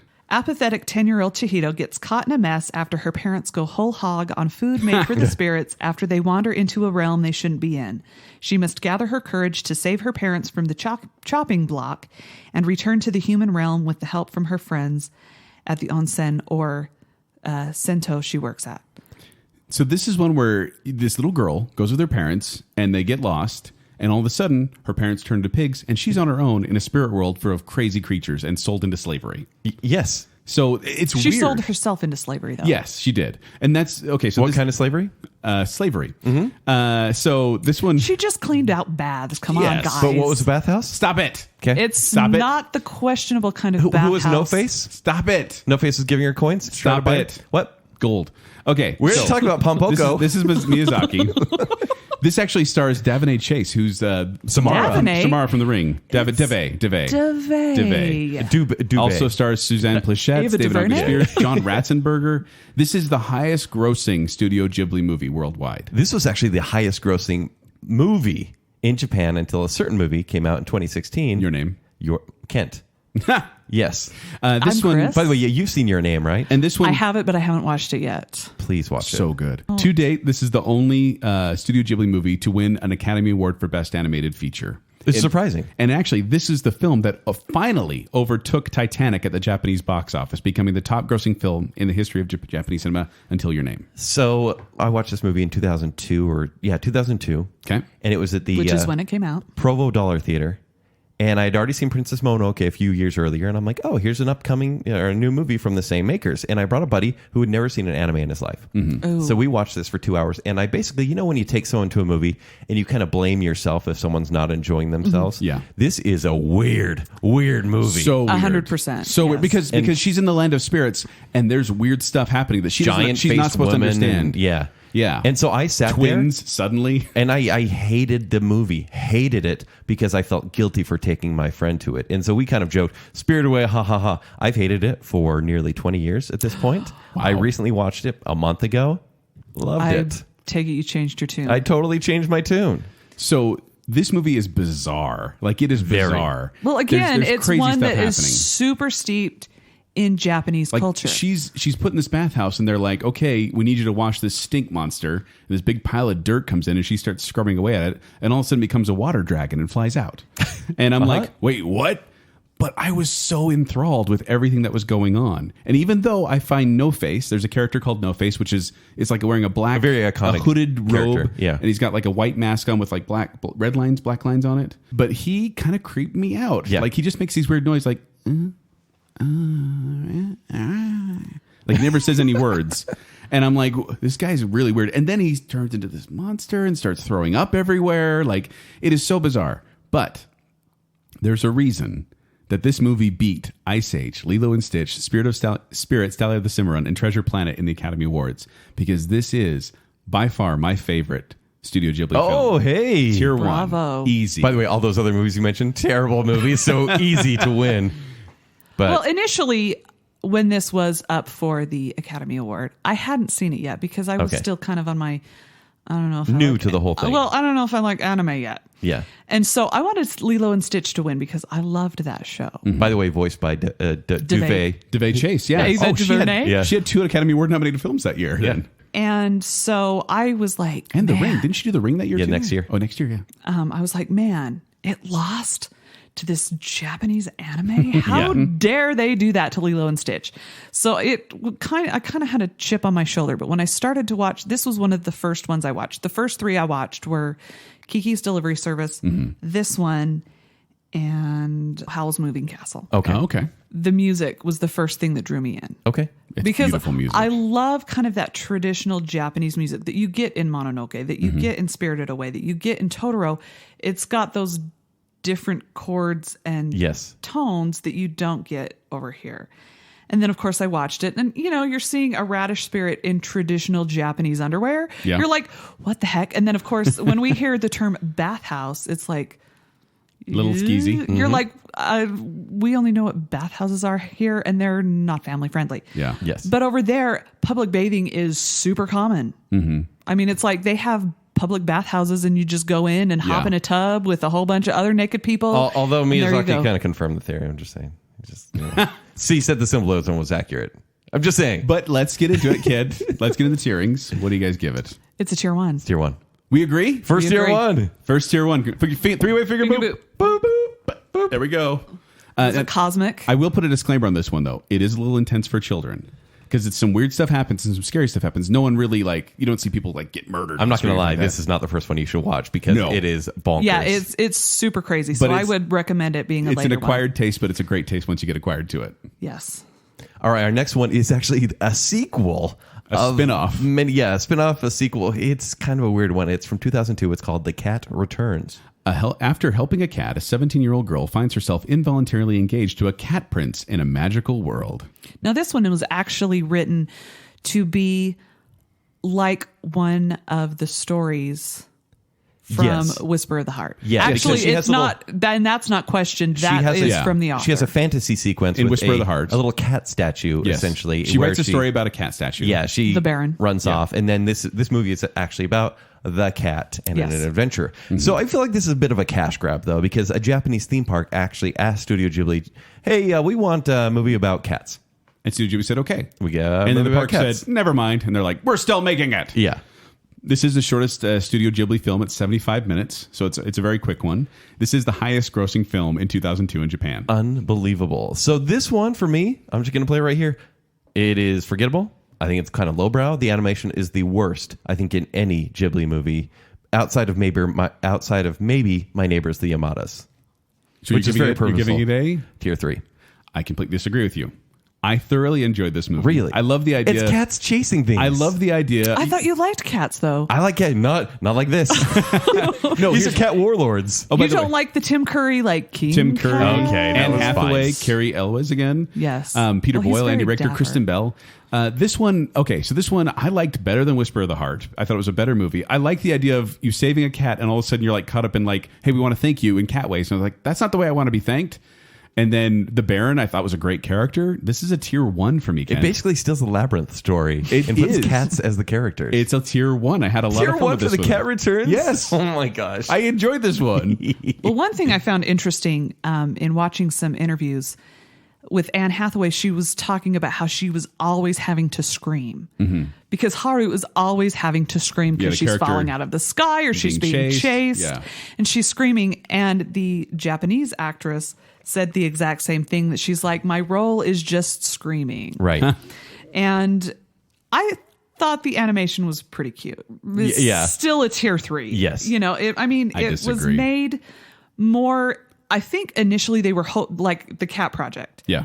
But then they're like, well, we're going to use this as a development tool for new directors. Okay. And so they were going to make it into a TV movie because they do have another movie that was actually made for television. That's a Ghibli film. Okay. Kids will love this one. Adults will love this one. And it was the highest grossing movie in 2002 in Japan. So still tier 3. Not very tier 1 at all. All right, so following off of that one, from 2004, Howl's Moving Castle. When an unconfident young woman is cursed with an old body by a spiteful witch, her only chance of breaking the spell lies with a self-indulgent yet insecure young wizard. Yeah, starring Christian Bale, Josh Hutcherson, Billy Crystal, Emily Mortimer, among many others. Yeah. This one made a lot of money, $235.2 million worldwide. This is a very popular movie. Sorry. Oh, no. It was loosely based on a 1986 novel of the same name. It's very loosely based on it. Very because what happened is like I said, this was one of the first Ghibli movies I watched because I'd heard of it. So I'm like, well, and it's based on a book. Right. A lot of these are actually based on other properties, either manga series or books. Like Kiki's Delivery Service wasn't an actual book. Okay. That the author was really rather unpleased. Unpleased? Is that Yeah, kind of word? displeased. Yeah. Displeased. Thank you. It's impleased. You have to remember, I have been up since 3:00 yesterday mercy. afternoon. So, This was nominated for Academy Award, by the way, but it lost to Wallace and Gromit: The Curse of the Were-Rabbit. I love cute that movie. Yeah. But it beat this one. I which is don't kind of care. funny. I'm okay with either of them winning. But as having read the book, I don't know, have either of you read it? Come on. No. I have Come not. on. It's a pretty good YA Okay. novel. They have nothing to do with one another except maybe the bones. So you do have a moving castle, and Yeah. Sophie does get turned old. But it was interesting because Diana Wynne Jones did clearly see it, and she didn't think any less of it. She's like, he has made it his own. Yeah. You know, yes, my characters are in there, but he's made it his own film. And so I appreciate her looking at it. And I know a lot of people, they take properties and then, like Harry Potter movies, you have the author so heavily involved, then maybe she should stop. Yeah. well, yeah. But there were things that maybe I liked in the book that other people that were making the films didn't think were important. Right. Whereas she's like, you know what? He took what he wanted out of it, created this beautiful masterpiece, and made it his own. Yeah. And that's what art truly is you tend to take something else and turn it into your own. Take other piece people's of work and make it your own and call it your own. Yes. But, Oh, boo. all right. Kent, what are you giving it? I'm giving it a tier 1. Tier 1? I actually had a lot of fun watching this. I thought the characters were very complex. Went places where I complex. never would have predicted, and the ending really wrapped it up for me. Okay. Chris? It's a tier 1. Tier 3. Cat Returns gets a tier 1. Yes. And this one got tier 3? Yes. I watched a lot of these with my kids. I didn't watch this one with my kids. Okay. Well, But no, this one is not This one one to watch takes with a children. hard left into Crazy Town. And it's like when you're riding a roller coaster, you're like, this is fun. This is fun. It takes a really hard turn. You hit your head and it's not so fun anymore. That's what Howl's Moving Castle was like for me. I don't think I had the heart of Spirited Away. I don't think I had the whimsy of some of the other movies. It's like watching a bewildering dream. The animation's great, but the whole time I was like, I'm not enjoying Billy this. Crystal is a fire. The little fire Calcifer guy. is roll. fantastic. Yeah. All right. Maybe I have to give this one another chance too. But All right. tier 3. So moving on to 2006, Tales for Earthsea. In a mythical land, a man and a young boy investigate a series of unusual occurrences. Is that not the worst IMDb synopsis you've ever heard? This is Willem Dafoe, Timothy Dalton, Mariska Hargitay. Cheech Marin. Yeah, Cheech Marin. It's PG-13 once again. I feel bad for this movie, actually, because everyone hates it. Well, okay. So And knowing that, I watched it, I was like, that's not awful. I didn't hate it at all. Hayao Miyazaki was actually working on another movie. I can't remember which one right now. Yeah. But he couldn't work on it, and he wanted to. I believe he was working kind of on Howl's Moving Yeah, Castle. I think so. But then his son, Goro Miyazaki. Yeah, with the Yes. forearms. It's Kent. Finish him. His son, the studio said, well, your son can make it. And Hayao Miyazaki was like, he's not ready. Yeah. So they didn't talk during the entire production. Like this actually was right. This was a sore point of their relationship. Well, and another thing, okay, so we saw how Diana Wynne Jones, her attitude with Howl's Moving Castle was. right. That she's like, hey, they made it their own, a thumbs up. Yeah. Ursula K. Le Guin, The author of the book. yes, did not like the way that this was executed. Well, Yeah. she said, and she she was very vocal about She said, it. quote, "It is not my book. It is your movie. It is a good movie." Although later she actually said she wasn't very impressed with it and said, quote, this is what happens quote, when too much responsibility was shouldered by someone who is not equipped for it. Wow. And they had made several, they had contacted her because they wanted to do something from Earthsea. Yes. Yeah. She was very anti-Disney because Disney was like popping out movies Right. all of the time. And they were also other animators who wanted to do her work. And so she's like, no, I'm not going to license it for anybody. Yeah. So when she finally heard about Spirited Away and saw the animation and saw how different it was, she's like, okay, I think I can trust my universe because Earthsea is basically her Middle Earth. Right. And then, of course, when it was made, or when she found out that Goro was handling it, she was kind of upset because she thought that Miyazaki was going to be handling A it. little bait and switch. And so she was a little bit disappointed. Sure. Well, not a little bit. She was a lot disappointed because she had a giant blog post about it because I guess when she said it's not, my books, but it's your film and it's a good film, they took that like soundbite. It's a good film. Yeah. and ran with it. And then when she found out about it, it ticked her off. No, Deceptive. And so she was like, I'm going to let everybody know. And so she did. Yeah. And what they did is they made a straightforward fantasy movie, and they failed because they lost a lot of their creativity, I think. Well, and I think it had to do with Goro's first film. Yes. Yeah. And watching this movie, I literally felt like I was dropped in the middle of a story with no context of what's going on. And I was so confused for most of the movie. Right. And Willem Dafoe's just creepy. And I will say, like, cartoonish villains, it's a lack of nuance. I will say it is a pretty movie. Like, I enjoyed watching it. There's some cool animation. There's a scene Absolutely. in the field and whatnot. And it's, Sparrowhawk. Yeah. Hot dude and Timothy Dalton. Nothing wrong there. Yeah. Okay, but it's Super shallow, I know. But it's a tier 3. It is a tier 3. We agree. Woo! Cosmic on a bad anime movie. finger boob. This is actually the only rotten movie on Rotten Tomatoes from Studio Ghibli. And it actually won some Japanese Raspberry Awards. I had no idea they had the Golden Raspberries. They have the Bunshun Raspberry Awards, and this won Worst Director and Worst Movie, I believe. Yep. All right, our next movie came out in 2008. It is called Ponyo. Ponyo, Ponyo, little fishy in the sea. Tiny little fishy, who could you really be? This is, okay, I should Yes, do the I think synopsis. I love you. Yes, I think I love Maybe you. I should not. Okay, Yeah. A 5-year-old boy develops a relationship with Ponyo, a young goldfish princess who longs to become human after falling in love with him. And it's funny because it's like this 5-year-old love. Yeah. It's like a crush on each other. It is. It's adorable. The voices in here are Noah Cyrus, who's the younger sibling of Miley. Okay. And also Tina Fey, Matt Damon, Kate Blanchett, Liam Neeson, and Betty White. I think And actually, Frankie Jonas. Yeah, Frankie Jonas, which is the littlest Jonas was brother Sosuke. too. Yeah, he's the main kid.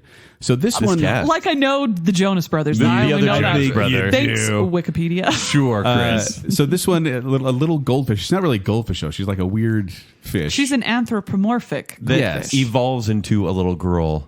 Yeah. Or like Yes. that weird chicken looking monster thing in the middle. Yeah, yes. She's like a chicken with the fish Yes. head. So I watched this movie with my daughters. This is the second I think it's the second movie in this watching period in the And past few months. I think this one is a great one to watch with children. And I Yes. took Joel's recommendation. Said, no, actually, if you haven't seen it, watch it with your kids. I'm like, great. And I did, and they loved it. And I loved too. it. My kids loved it too. Good. I thought it was a little simplistic and a little ridiculous and a little weird, and I was watching my kids enjoy it, and I'm like, okay, I can enjoy this. But there's some really interesting animation in there. And also another thing is that they had closed down the digital. So this was another one that was everything So cool. was Yeah. hand drawn. Oh my gosh. Did you guys get the vibe that Fujimoto is basically Liam Neeson doing an impression of Jareth from Labyrinth? Yeah.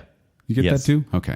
Actually, so there's a theory. I've talked about dark theories on this one, and there is another one that she is another god of death. That Ponyo is an agent of destruction. Now, are these Japanese people thinking this, or is this These are weird people on Reddit. Let's be honest. Okay, well, So this whole movie is about life after death. So Ponyo's real name is Brunhilde, and often Brunhilde means a harbinger of death or a death god. Everyone in the town dies from the tsunami except for one house. So everything is submerged except for the one house, the main house. And then the grannies who couldn't walk before can walk again, and they say, that world is great. My knees don't hurt anymore. And they even view extinct sea life where they are. So they're saying this is in the afterlife, and a children's everything is movie. fantastical. You bring up a good point though that Brunhilde is actually the name of the fish. Yes. But then he calls her Ponyo, and they chose that name because it's an automatopoeia based on Miyazaki's idea of what a soft, squishy softness sounds like when touched. Ponyo. and actually, the reason why her name was Brunhilde was because he was really inspired by Wagner. Yeah. As he was coming up with Also, these music ideas. about death. And also Ponyo. Well, I'm not into Wagner. Sorry. Ponyo changes into a human, which is a power given to her after she licks human blood. She also likes But she loves ham. She loves ham. All she does That's is talk all about, she eats is ham. That's my favorite part of the movie. All she does is talk about ham. I was like, This is and actually here's some sandwiches, but she ate all the ham, so enjoy. If you want to know a nutshell, this is basically like a really strange version of Little Mermaid. And he was also inspired by The Little Mermaid. Right. And actually, another thing that I found kind of interesting is I guess Goro at age 5 was a lot like Sosuke. And so Sosuke is based on his own son. okay. Oh. So this is a tier 1 for me. Tier 1. It's a tier 3. Sorry. Now, well, you don't have kids. I don't have kids. And I watched this with kids. You watched this with yeah. kids. and It's I kind of a watched magical this journey. as like when this came out, I was in my mid 30s. So This was not your cup of tea. no, Listen. and I love it. And it's very cute. And again, this goes into that if it was up Chris. against other stuff. I'm the last person that should say this, but where's the child inside? dead, just like the Redditors. Ooh. Oh, man. All right. Hey, That's but good. just remember Totoro tier 1. No, it's too late. Okay, so here we go. Next up, we have 2010.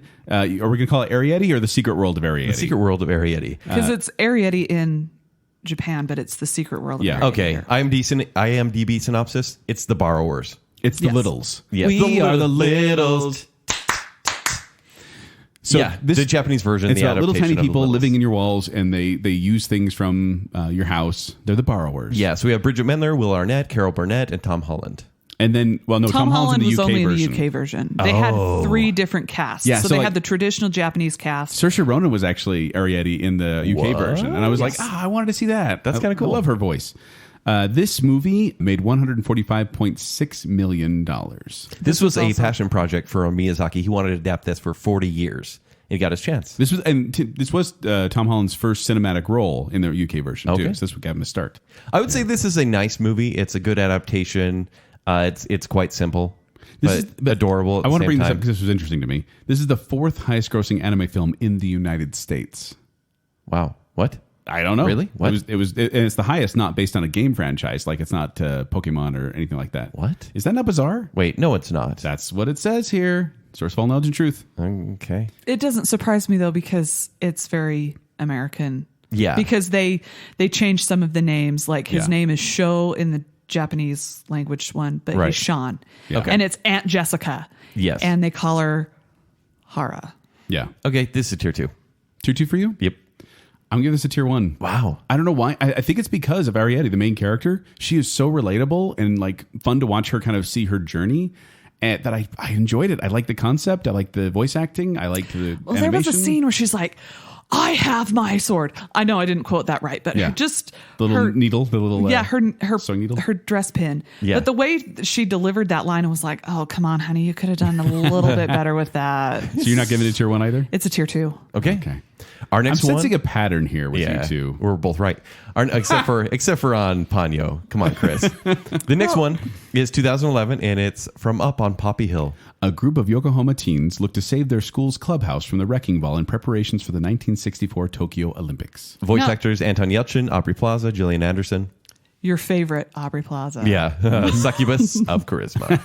But Anton Yelchin, love him. Well, this is kind of like, picture a weird, serious version of Animal House, where they have to save their fraternity house and they Yeah. have to clean it up and do it. But they're kids. They're kids. And I loved it when all of the girls went in there to help, and it was like all the dudes come out and they're like, girls. They freak out. This one is the one, and I mistakenly said before, this is the one where there's a love interest between the main character and her love interest, and then it turns out they may be related. They may be brother Yeah, and they sister. believe they're brother and sister for a large, like from halfway spoil it like from the that? halfway point. Yeah, I'm gonna spoil it because they're not.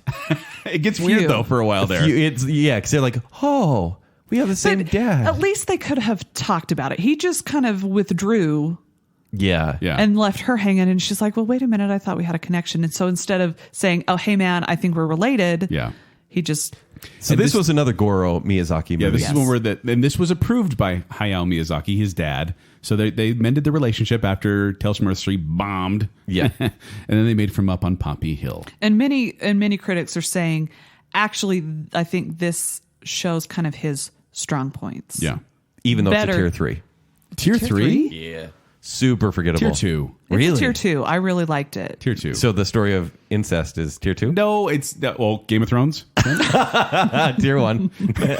No, and it's not incest. They actually find out they're not related. But I actually liked that kind of dynamic there because like she has this crush on this guy, and all of a sudden that obstacle gets thrown in the way, and it's like, whoa, okay, this is weird now. But then it resolves itself, and you're like, oh, it's fine. And that is actually a trope that shows up in a lot of anime and manga. Don't say that, people won't watch Probably them. why I avoided. But this is one where I give it a tier 2 because I enjoyed this story. It felt like I was being educated on like school in Japan and kind of how things worked in a way. Okay. And I learned some new things and I enjoyed the story. And so, yeah, tier 2. Tier 2. Okay. All right. Next up, we have 2013, The Wind Rises. A look at the life of Jiro Horikoshi, the man who designed Japanese fighter planes during World War II. And this is Miyazaki's final directed film. Yeah, final. Starring Joseph Gordon-Levitt, John Krasinski, Emily Blunt. So, Martin of Short, course, Werner you're going to Herzog. love it. Well, Right? it's got Joseph Gordon-Levitt it's going to be his favorite movie. This one's so weird. This is, I would say, hands down, their most beautiful movie. You think? More than Spirited Away? Yes. Beautiful. The animation style, there's finesse to this. I could watch this in the background and just be happy. That said, it's a darker movie. This is a true story. True-ish, right? It's a biopic. Yes. Very loosely based because Jiro Horikoshi, yes, did this. But the thing with the wife that has tuberculosis was a short story written by somebody else that he... Wasn't it based on someone in Miyazaki's life as well? Okay. No. So this one, so it's about the guy who designed some fighter planes, the Zero. Yeah. It's a little weird, and I say this as an American, it's a little weird to be rooting for a story where the guy invents something that was attacking Pearl Harbor. And he didn't like that, though. He didn't. Right. And that's the whole point of these. It's all about aviation. He's against violence, and like he tries to these aren't warplanes; these are just beautiful flying machines. But I still was just like, no, and he's meeting with the Germans at the same time. They're strategizing together. You're like, in retrospect, this is interesting. It's a little weird. Still good characters throughout. Yes. Very beautiful. Well, and it was very interesting because when you had the earthquake toward the beginning and many of the engine sounds, they used voices to make those noises. Very cool. To make the grumbling of the earth the propellers on the planes. It just was very... And this was nominated for an Academy Award for Best Anime Feature, but lost to Frozen, Kent. So this one, the reason it sounds really dry, and it is really dry for a while, but then they throw in these little fantasy sequences that kind of keep their interest going. But it got bumped out of tier 1, and it's a tier 2 for me. Okay, so it has so many tier 1 elements. Bumped this out, Kent. What? Yes. Easily. Honestly, this one is an upper tier 2 for me because... Oh, you give it tier 2? Yeah. I thought for sure Joseph Gordon-Levitt would give it a tier 1. Almost. Emily Blunt, Joseph Gordon-Levitt. I know. It really should. John Krasinski. John Krasinski. Werner Herzog. What? I know. His voice is amazing. But this is a very strong tier 2. It is also maybe not the first one you should watch, but still watch this movie eventually. No, this comes as a shock. It's a tier 3, but I didn't have enough. How many tiers 3s are you given? Do you like Studio Ghibli? Dumb question. Wow. No, because there's so much about this to love. Yes. Honestly. And again, like I said in the Porco Rosso, we find the death contrail again. Yes, this is the one you were referring to before. Yes. And so it comes back up. And I like that, yeah. And it's heartbreaking to watch. And you think of all the people who have died. That's the thing about not only just the Japanese people, but the Americans who were killed by these things. Well, the Chinese, just everybody who was bombed in World this War film II. as he's inventing the planes or designed the planes, like all these people who had to go up in experimental aircraft. I was like, that is horrifying. Yeah. And another interesting fact is in the documentary I watched, Miyazaki's father was an airplane parts manufacturer during the war. Oh, okay. And his father was very kind, loving man. Mm-hmm. And so the Jiro Horikoshi that you see on screen is probably more his father than it is Jiro Horikoshi. Okay, that makes sense. And I mean, this should have been evident from a lot of the other things we've talked about, but Miyazaki has a definite love for air travel and flying. Of course. It's in almost every movie. It's unabashed love of it. But okay, so there we go. Tier 2, tier 2, tier 3. Sorry, I know. Have we really only agreed on one tier 1? Yep, that's Spirited Away. Our next one from 2013, same year, is The Tale of Princess Kaguya. Found inside a shining stalk of bamboo by an old bamboo cutter and his wife, a tiny girl grows rapidly into an exquisite young lady. This is basically watercolor art. It has an official name. Yeah, okay. Does it?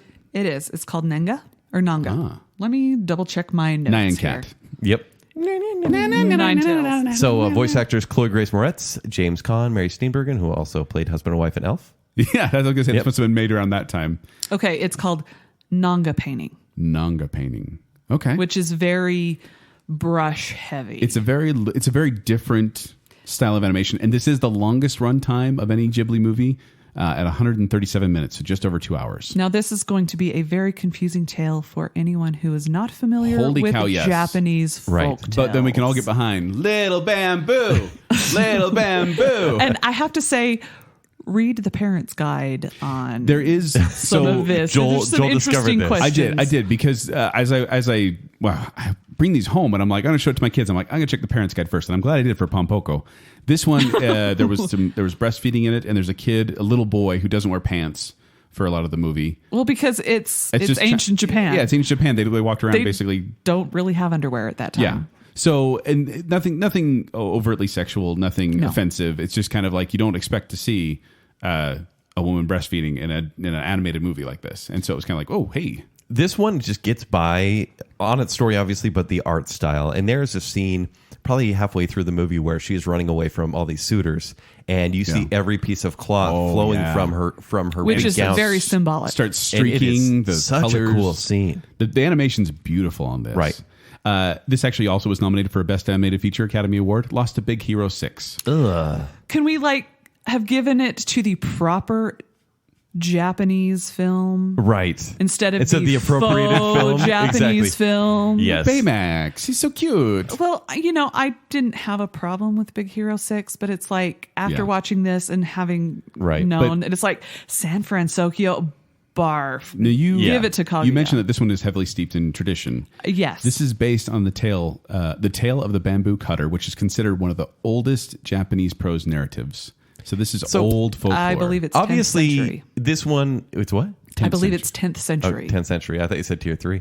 Oh, What? I didn't care for the ending of this movie, and I don't want to give anything away, but it's so poetic in its ending that I'm like, okay. My kids were not happy with the ending. Right. But that's how it ends. Exactly. It's just too At the traditional. end of Little Mermaid, in the story, she turns to sea foam. They changed it for Disney, and it's better for it. And they changed it for Ponyo, or they kept it for Ponyo They kept it because for she got So to I'm stay gonna with Sosuke. For me, this is tier 2. I don't think I'll ever watch it again, but I'm glad I watched it. Takahata tends to be the one who is very steeped in Japanese culture and Japanese folklore. It's just very Japanese. Right. And it's beautiful. And it's a tier 1. Okay. Wow. I was waiting for Tier a butt one? there, Tier but tier two? 1. No, it is tier 1. Okay, Joel. This got thought you- bumped down What? to a tier 3. Cool. What And bumped it to tier 3? I don't remember which one it was, but this was one where Definitely The Cat Returns. no, but this is one I was loving the animation, and then it went a little long for me, and I was like, okay, let's go somewhere with this. Yeah. And there were definite parts that I loved of this movie. And then the ending kind of soured me. And so like those two together, it was dancing near the bottom of the tier 2s, and then I can't remember what it was, but something just knocked it right out. And I was like, I hear that. Well, it's heartbreaking because you see these people who have raised her. It's again symbology that they're losing their daughter. yeah, So our Sorry. final movie, or I should say Studio Ghibli's final movie for now. because They have announced one coming later. was in 2014, and it is called When Marnie Was There. Now this is the animated version of Hitchcock's Marnie. Oh. Oh, I've never seen Hitchcock's I was like, wait a minute. Marnie. I thought about it for a second. I'm like, no. That was supposed to be a joke. Sorry, guys. You have to realize that just happened. Joel just recoiled and died inside. No, I'm telling you, when you said that, my mind went, is it? And I started thinking about it. I'm like, no, we're good. Okay. So a 12-year-old girl is sent to the country for health reasons, where she meets an unlikely friend in the form of Marnie, a young girl with long flowing blonde hair. Yeah. And this one, it has Haley Steinfeld in it, Kiernan Shipka from Mad Men, and what's the other thing? Netflix witch show. Sabrina. Yes. Sabrina, the Teenage Witch. Catherine O'Hara, Gina Davis, John C. Reilly. And this is, like we said, the final one of Studio Ghibli. Once again, they've for now. really mastered their animation craft. This movie is absolutely beautiful. Yes. Well, Some and this definite beautiful was moments. another Yonebayashi film. Yeah. And Miyazaki really had nothing to do with this film. No, at he all. kind of checked out. So there's a lot of magic to it, so I'm surprised by that. Yeah. I mean, Yonebayashi would ask for advice. Yes. Or he saw it and, liked it. But Miyazaki was actually fairly hands off with this film. Yeah. This one was also nominated for Academy Award for Best Animated Feature and lost to Inside Out. Yeah.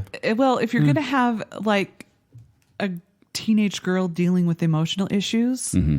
And it does. Which movie takes it? Which teenage emotional Exactly. And embarrassingly, I didn't actually see Inside Out until 2 days ago. Oh, wow. In preparation for this because I kind of checked out of Pixar after a while because they were like Cars 2 and Cars 3 and Toy Story 12 and Inside Out.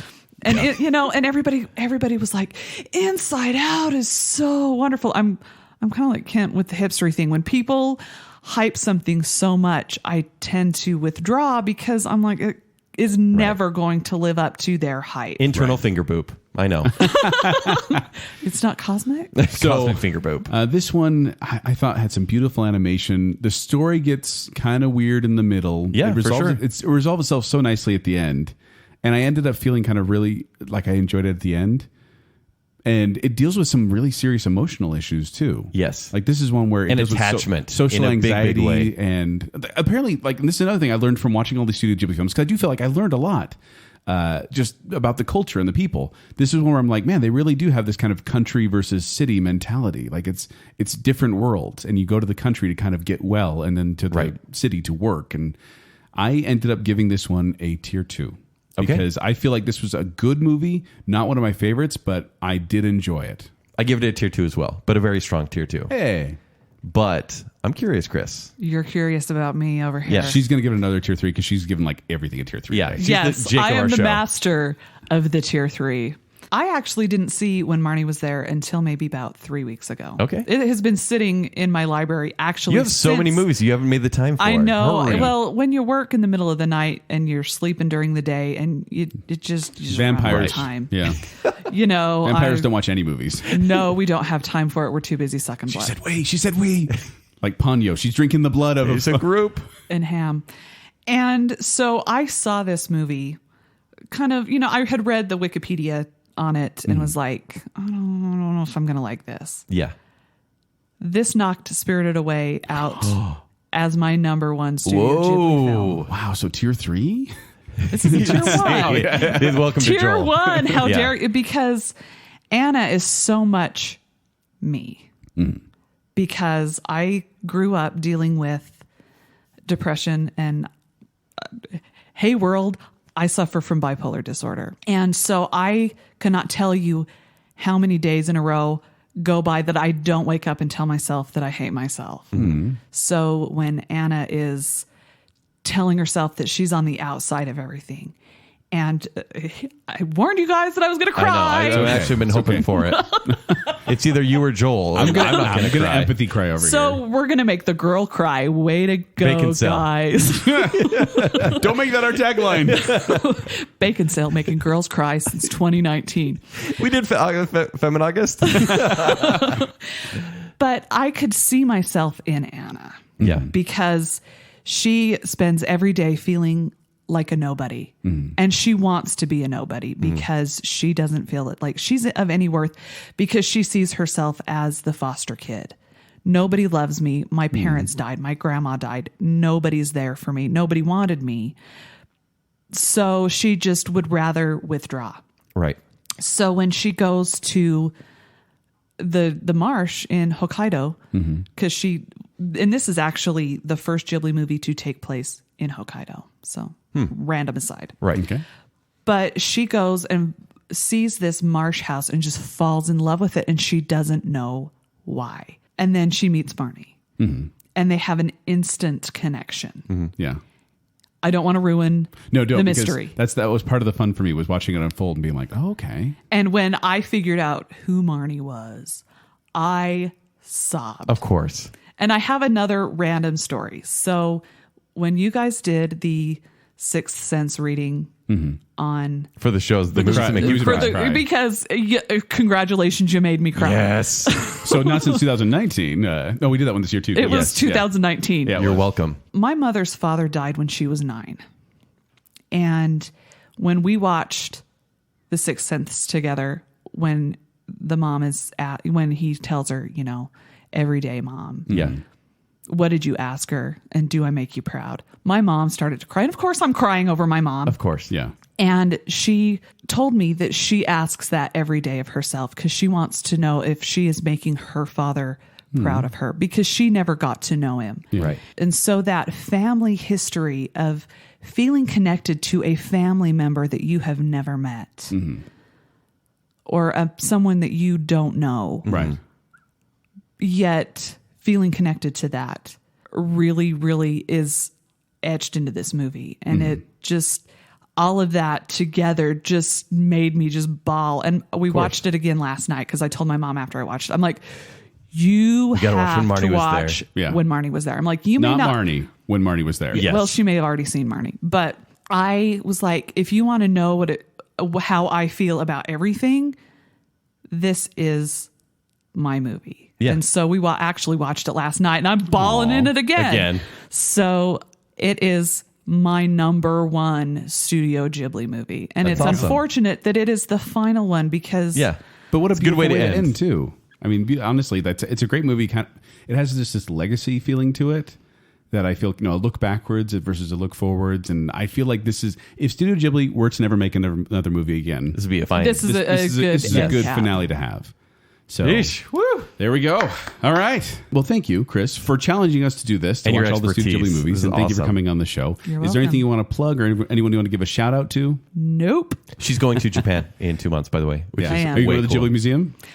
No. What? I'm not going to have enough time because it's a guided tour. You make time for Ghibli. Yeah. Well, I thought about it, but I told you I'm bipolar. I have anxiety issues, okay? So getting to Mitaka from where we're staying, we are arriving a day early just to make sure that we're there. But it's like we're covering the 4 islands of Japan. Wow. In 3 Very weeks. Cool. Okay. So I'm not going to have enough time. I will still go back because I want to go to Tokyo Disneyland for my first Disneyland trip because I've never been. Yeah. I had a buddy who helped design some stuff there. Cool. Yeah.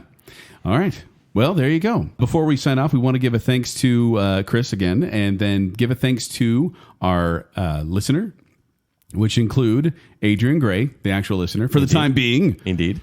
Stephen Ross, Jordan Rexick, A More Civilized Podcast, and Scott Sprague. And some more thanks to our Bacon Council, which includes Matt Mudrow, Ryan Farron, Kris Anderson, who's here with us today, Spencer Myers, The Spirit of 38, and Nicole D. Hale. Awesome. Thank you so much, Bacon Council. Thank you so much, listener. And if you want to find me, you can find me at 76Joel on Twitter, or you can find me performing with Quick Wits. They perform every Saturday night at the Midville Performing Arts Center. For more details, go to QW Comedy or go to the Quick Wits Facebook page. If you want to find me on Twitter or Instagram, it's at Kenny3DD. If you want to read my movie reviews, it's ShowtimeShowdown.com. So until next time, maybe I might love you. Maybe I might love you. Baconsale. Any flavor. If you want to watch Cat Bananas, I got you covered. No regrets? It's just bananas that have cats in them. Kimi no Wawa. Kimi no Wawa. I'm an old. So are we. Nya. Or nya. Wait, do their cats really meow? Well, ours don't say meow. Have you ever heard a cat say meow? What? I totally understood that. That sounds like a minion. Yeah. Yes. Banana. Ken loves minions. We know. If you add cool in the gang with environmental issues, I'm out. But they said about Woody Allen, too. What? Oh, Joel, family friendly. Totoro is the god of death. What? The god of death is not my thing. Yeah. Because I'm not a woman who grew up in Japan. There was a cosmic anime finger boop. What are you guys talking about? He's just too cool. He's too cool for school. You don't finger boop on Pompoko. You guys both just gave eco-terrorists a tier 1. 3-way finger boop. How dare they do that to Lilo and Stitch? We want to thank you in cat ways. And I was like, that's not the way I want to be thanked. Ponyo is an agent of destruction. I'm the last person that should say this, but where's the child inside? That's so weird. This show is so weird. I wish Jake were here right now. Oh, yeah. It's Jacob. I was here for 5 minutes. Thanks for your participation, Jake. I'm here for you, Kris. Appreciate it. Thanks.